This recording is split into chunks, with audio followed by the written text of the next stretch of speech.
guys are ridiculous. These guys are ridiculous. Now, how about them damn Celtics? And we are back with another How About Them Celtics video. Sam and I are here recording on Thursday, November 2nd. We're talking about Daniel Theis today. We talked about him briefly in our pod yesterday because the Pacers didn't play him. It was the only active player who didn't play in the Celtics 51-point blowout over the Pacers. And Brian Robb of Mass Live caught up with Theis. I think it was after the game. And Theis said, obviously, after a great summer, I'm not happy with the situation right now. I want to play and take all the good stuff from this summer into the season, but it's a long season. We're going to see what's going on and what's happening.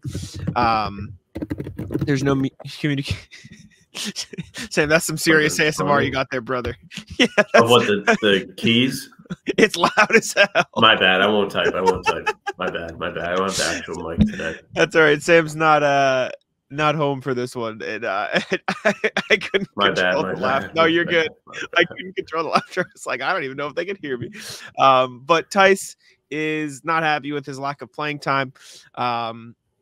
He said there's communication, but it's also coach's decision. I just stay ready. Whatever happens, happens. And then Brian Robb asked him about the idea of coming back to Boston. He said, I've learned to never say never. Obviously, I'm open to it. I want to play and be a part of the team, which is the most important thing, talking about the Pacers. Then he said about the Celtics, they have a great team. The way they play offense, shooting the ball, shooting the three, defensively adding Drew Holiday, tough team to beat all season long. Hopefully everybody stays healthy. But Theis not happy in Indiana and potentially open to playing for the Celtics because he's not getting minutes right now in Indiana. Yeah. We'll have to Sounds like somebody that wants to be a member of the team. This would be team, pretty cool. The Celtics team, not the Pacers. Be pretty cool. To be clear, the man was the only person not to appear in that game yesterday. Insulting, to say the least. Even though I've heard from the other way it could have been insulting for the veteran Theis to have to go out there in the 50-point blowout. But, I mean, listen, the man would have got a nice hand from the Garden Faithful. Yes. Everybody loves him. He's one of the fellas. He was at the playoff game. I think it was Game 7 against Philly, supporting the boys. He's a Celtic. He deserved a nice little recognition during that game yesterday. They could have got hyped for him. I think it's interesting that this all came out today because even before the game yesterday, people are like, oh, Theis on the Pacers. What if they brought him back? He rules. He's everyone's favorite. And, he had a great summer. Like he kind of tells Brian Robb, they just won the World Cup. He was good in the World Cup. He averaged just under 11 points per game, about 6 rebounds a night. Like he's still a solid player. And for a Celtics team that's like kind of looking for a third string big guy, I mean, Luke Cornett is the guy right now, but the commenters will tell you he's not. And what we've seen from him at points this season would tell you maybe he's not. And bringing back Theis to be that guy wouldn't be the worst thing ever. He's somebody that has chemistry with some of the top guys on this team. He's familiar with Joe, as Joe was an assistant during his time here. It's not the craziest thing to imagine him coming back. I believe Keith clarified it for us today that he can be signed if waived because he makes less than the non-taxpayer MLE. Is that how it goes?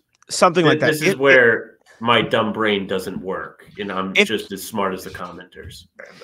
I can never tell when you're done. I never know when you're done talking. I didn't even pause. Keith put it on Twitter. He said, I landed. He was on a flight. I landed to being tagged in a bunch of stuff about if Boston could sign Daniel Theis if he was bought out. And the answer is yes. His contract is not greater, so it's less than the non-taxpayer MLE, like you said. Teams above the first tax apron, which the Celtics are restricted from signing players that took a buyout from and over the non-taxpayer MLE contract. But since his is under, they could sign Theis if he was bought out, which is good. And for those wondering, like, oh, what's the contract situation like? Is there an actual chance he gets bought out? Daniel Theis is in the second to last year of his deal. However, 9.1 this year, fully guaranteed. Next year is a team option. So there is a chance maybe if he grows unhappy, which he sounds to be, he could eventually get bought out by the Pacers if he so chooses. So there's a slight chance. As far as the trade front goes, the only way the Celtics could make a trade work now without giving up Peyton Pritchard or anybody better on the roster, it would have to look like this. So it's not likely. They would literally have to give up 5 of their minimum guys. And we talk about a lack of depth before this. This just isn't worth it. This like objectively is not worth it. New FanDuel customers can bet $5 and get $200 in bonus bets, guaranteed. Plus, all customers who bet $5 will get $100 off NFL Sunday Ticket from YouTube at YouTube TV.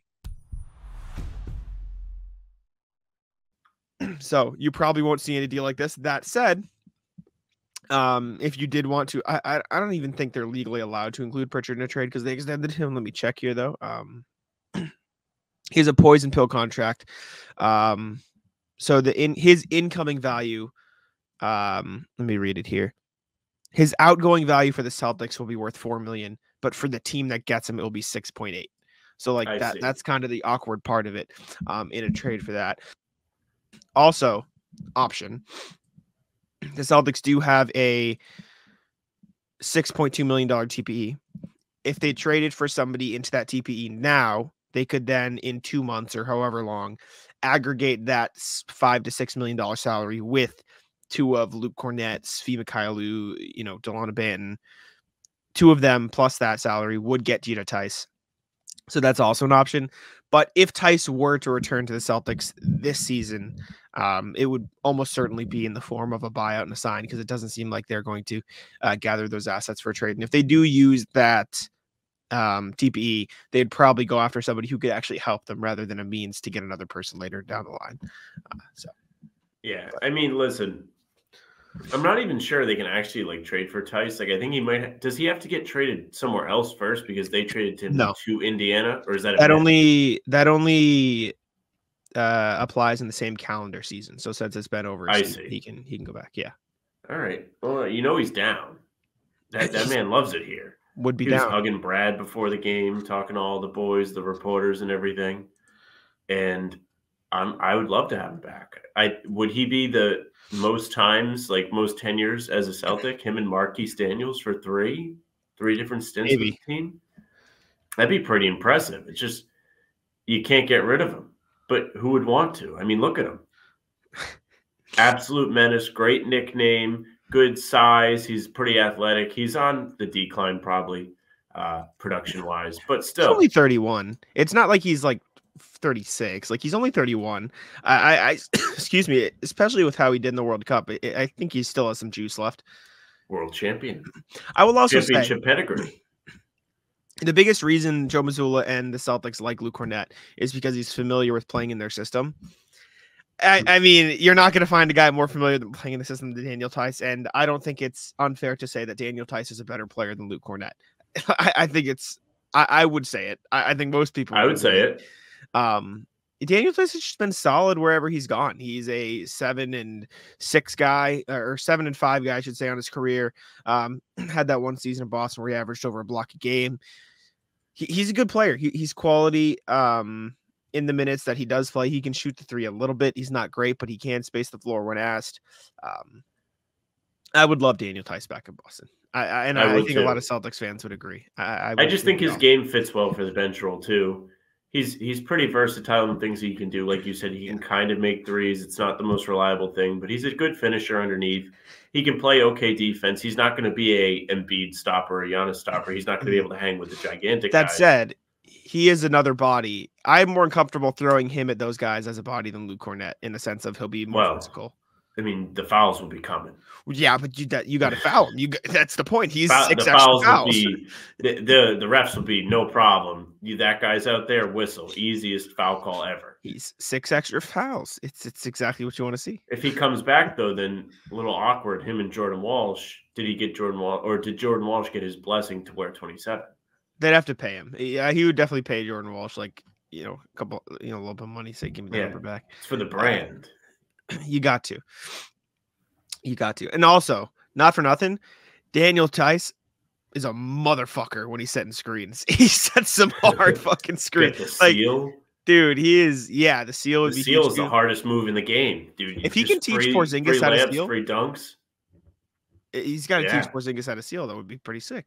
I mean, you know that game yesterday. Tatum just getting to the rim doing reverse layups for fun. Theis I was going to say 360s.